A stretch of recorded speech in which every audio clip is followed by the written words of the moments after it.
l'ONU revient officiellement dans la capitale du Nord Kivu pour négocier des termes techniques d'un silence des armes. L'engagement majeur qui prévoit l'entrée en vigueur d'un cessez-le-feu total ce 18 février prochain a été au cœur des discussions pendant les négociations. La MONUSCO a donné des garanties immédiates qui sont la réouverture progressive de l'aéroport international de Goma pour l'aide humanitaire et le déploiement d'une mission de reconnaissance aérienne, notamment vers Ouvira pour surveiller les mouvements de troupes.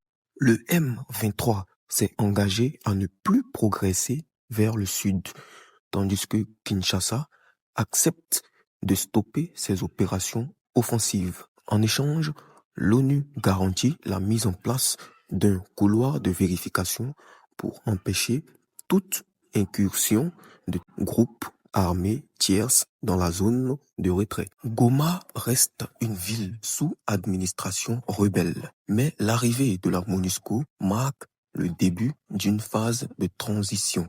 Avec la date butoir du 18 février en ligne de mire, la communauté internationale joue sa crédibilité.